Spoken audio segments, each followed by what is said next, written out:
Welcome back. It is Saturday, April 29th in the MLB, and my three favorite picks are on the way. I'm Logan from Calling Our Shot, and yesterday, weird day in baseball, right? A lot of bad weather caused some delays and some games to be postponed. So we ended up only actually having two official plays. Let's do a quick recap, though, of those two official plays. We went 1-1, right? Not too catastrophic, losing just a little bit of juice. Our one win on the day was a much-needed Nerfy Nation win. That's 3 in a row, guys. I told you finally we'd string together some of those no-run first innings. And then our one loss of the day was a frustrating one in the White Sox game. We had the White Sox team total over. It was one of the bets I considered in the game. Naturally, the other bets that I considered did hit.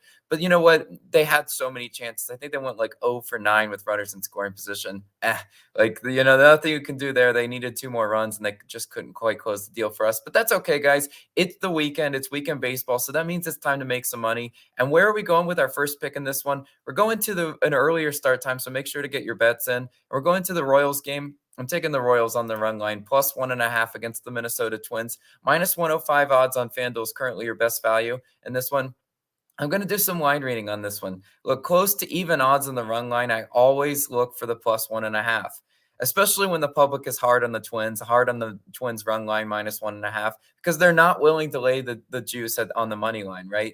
That's just how the public thinks. They look at this and they are also hard on the over, right? I don't hate the under as a play. I just hate betting baseball unders in this day and age. It's just a little bit squirrely. So I'd rather just take the Royals on the plus 1.5 because I think it's a lower scoring game, and that would benefit the Royals in this one because they're not a good offense. But let's see who they're facing today, right? They're facing Bailey Ober. 1.59 ERA and a 1.06 whip on the year. Pretty solid numbers, but I'm going to tell you right now, Bailey Ober's not a sub-2 ERA pitcher. He's just not, right? You know what? At the end of the day, I think walks are going to be the bane of his existence. 4.76 walks per 9, ratio. Free base runners is how you let a bad offense like the Royals stay in the game. I can't stand it when you let these bad offenses just hang around. That's how they cover the run line. I'm telling you right now, Bailey Ober will give them opportunities for that today. The Royals' offense is bad, but I do like what I saw yesterday. Them finally be able to put up some consistent runs. Right? I'm not going to come on here and say their offense isn't like last or close to last in most offensive categories. They are, but I like their matchup today, which is why I'm comfortable picking them today. I like the Kansas City splits versus Bailey Ober, right? Witt Jr., 3 for 5. Nicky Lopez, 3 for 6. Vinny Pasquantino, 1 for 2 with an extra base hit in there. I think there's going to be some damage done at the top half of the order. Now, I can't speak for the bottom half of this Royals lineup because, woof, it's nasty sometimes. But in baseball, you just have to say, if the top half of the order does a lot of the damage, it might be good enough that they don't get a ton of production out of the bottom half of the order. And I really do think they will be able to get some hits and runs up on Bailey Ober today. I'm not going to say they're going to scorch him for like 5 earned runs, but that would be cool if they did. Now, who's pitching for the Royals today? Brad Keller, 3.96 ERA and a 1.48 whip. Decent numbers for Keller. I'd like the whip to be a little bit lower, but if you look at his last start, 4 2/3 innings pitched, 2 earned runs, 6 strikeouts versus the Twins in his first start of the season. So the last time he faced the Twins, decent showing, right? I do like the strikeouts. Seeing getting the swing and the miss for a pitcher like Keller is important. But the walks, right? We got to talk about that because Brad Keller does have a walks problem. I think he fixes it though today because there are a few indicators, right, that I think he's going to fix the walks problem. First indicator is the Twins aren't very plate disciplined. Minnesota, 24th in walks and strikeouts. So we've seen this Minnesota Twins team. I don't have to tell you that. If you backed them at the wrong time, you swore them off as like the worst team on planet Earth. They're just one of those very frustrating teams that they do swing at bad, pitches outside of the zone. And you know what? They don't draw a lot of walks. So do they have the plate discipline to put the bat on their shoulder? I'm not quite sure of that today. And the second indicator is the over-under is set low, right? Set to 7.5, meaning I don't think they set it this low if they don't think a pitcher like Keller can control his walks today.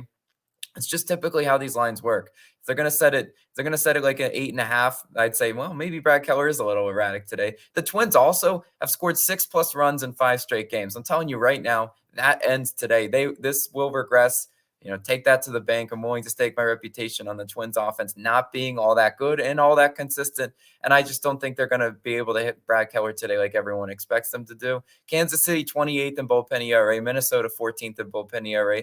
Obvious decisive advantage for Minnesota there. But I love taking the +1.5 when the easy public plays on the -1.5 run line. It's just that, I'm just telling you, at home, it does not benefit you to have the -1.5. It's a little bit counterintuitive to you all who don't bet baseball, but a walk-off win for the home team, which is sometimes how these close, lower scoring games work. Well, they only win by one, unless it's a 2-run, walk-off home run, which I've gotten lucky before cashing a run line in that way, but it's so dang lucky. If I lose on that way, I'm just, I'm dead inside. But I really do think the Royals is a good bet to make, and we're going to go ahead and make that bet as our first pick. But let's move on to our second pick. Going to a fun one. We're going to the Giants and Padres. We're taking the over 15 runs in this one. -110 odds on DraftKings is currently your best value. Yeah, and we're gonna have some fun in this one because I can't remember ever seeing a total this high in baseball. I always look at the Coors Field totals; they make me laugh. The 13.5, whatever. I've seen them up there, and I saw this one at 15. I was like, whoa, whoa, whoa! Is there a glitch? Well, I had to do some investigation because if you're opening up your sports book, you would swear that the 15 runs for a game played, in San Diego. Is that right? Well, the game isn't played in San Diego. It's played in Mexico City. And the dimensions of the stadium and the altitude will be ridiculously in favor of the over today. I truly don't believe the odds makers set a total this high unless they absolutely know, yeah, there's going to be some runs. Because you actually have the public, at least what I'm seeing, is on the under, right? They're swearing off, that baseball is just not meant to be an over-under of 15. Well, they should take a look at this ballpark, because the ballpark is actually even more hitter-friendly than Coors Field. A ball that would travel 398 feet at sea level would travel 427 feet at Coors, and that means, and then also 438 feet in Mexico City, where they're being played today.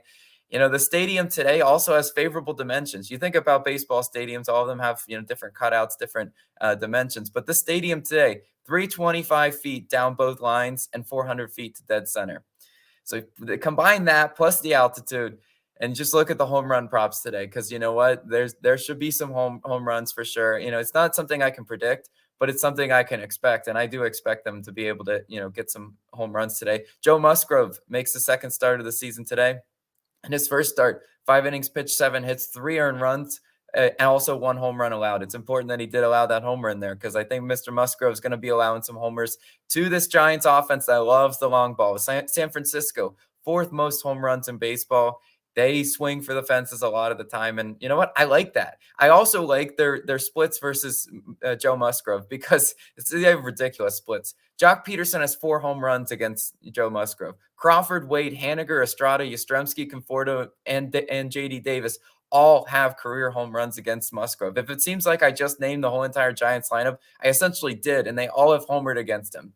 So they've seen him before, and they've hit him before. I just expect them to be able to get some hits and runs up on Joe Musgrove. I know Java Joe is a good pitcher. He's not normally a guy I take an over with, but I'm like, the conditions are right, especially him making his second season to start. He might be a little bit all over the place, especially on the road in this one. Now, who's starting for the Giants today? It's Sean Manaea. Sean Manaea for the Giants, 6.61 ERA, 1.29 WHIP. Yeah, Sean Manaea is always a guy I feel very comfortable taking an over against. And I've bet baseball for several seasons, and I see Sean Manaea's name, and I'm just like, 1, I'll never back him. 2, I'll never pick an under with him because he's not that great of a pitcher. And, you got to watch it to see it. But even the Padres offense, even though they haven't been consistent versus lefties this year, 21st in average, 19th in OPS, they should be able to hit Manaea today because Manaea actually has given up a home run in 4 out of 5 starts. So you got 2 pitchers that have given up some homers, this year, even in limited start for Musgrove. But Manaea is a master at missed locations, and that's how you result in home runs, right? You see the catcher set up like, outside or something, pitches them inside, boom, that's over the fence. You see that a lot of times with a guy like Sean Manaea. Mislocations can also lead to walks, which walks could lead to a solo home run turning into a 3-run home run, right? That's how we would like this to ultimately play out. And now the hitter splits versus Manaea aren't as good as, Musgrove, but Nelson Cruz has 4 home runs off of Sean Manaea. Xander Bogaerts has 1. I'm telling you right now, if you don't think guys like Tatis, and Manny Machado and Juan Soto will all be swinging for the fences, you're absolutely lying, right? You don't take an under when they have, then they see the altitude and the fence on their side. San Francisco also 27th in bullpen ERA. San Diego 21st in bullpen ERA. There should be run opportunities late as well once these two starting pitchers come out. I'm really excited for this one because you just don't take an under when the line is set this high. I've learned my mistake before. Like when I see totals that stick out and I go the intuitive way, boom, wrong. So we're gonna go ahead and take the shot on the over in this one because I do think it's a fun bet to make, and I think that will be a very fun game to watch in that one. But now, guys, you know exactly what time it is. We've been solo mission recently on Nerfy Nation, but that's fine. I mean, we've cashed 3 in a row. Let's make it 4 in a row. Nerfy Nation, just let the music flow through your veins. And for the Nerfy today, we are going to gotta stop the music. We're going to the Reds versus A's, and we're taking the no-run first inning in this one. Minus 135 odds on DraftKings is currently your best value in this one. Now, a little bit juiced, right? A little bit on the more uncomfortable juice side. I wouldn't probably play this Nerfy past minus 150. Like, you're just asking for bad things there. Minus 135 is like actually the cutoff I probably would make, this no-run first inning pick. But I actually do like these two offenses, and these pitchers are good enough to get it done for us today, right? It's not as I would have put like 10 units on yesterday's if Austin would have let me. He would have said no. But no, for today, it's Kyle Muller starting for the A's. And despite his high ERA, Muller hasn't been terrible in the first inning, right? I know we're going to have a lot of people saying Muller sucks. Well, 4-1 on this season on no-run first innings. He usually waits to give his runs up later in the game. So I think if he can hold it down, get those first 3 outs, the Reds, not a juggernaut in the first inning either. They're 20th in first inning runs. I think Muller should actually be able to get his job done through the first half of the order. And then it's up to Hunter Green to get us the last 3 outs we need. Hunter Green will start for the Reds. He's 4-1 on Nerfies as well this season. And I do like Hunter Green. He's a really hard pitcher to face first time through the order. The A's tied for 17th in first inning runs. I think the A's actually scored in the first inning yesterday. Hats off to them. But if they're the ones that ruin me against Hunter Green, I'll just chalk it up to the game and say, all right, well, that one didn't work. The over-under set to 7.5, right in the range that these no-run first innings have been hitting in, right? They don't normally hit in the 9.5 range, but they do hit in these 7.5 lower over-under games.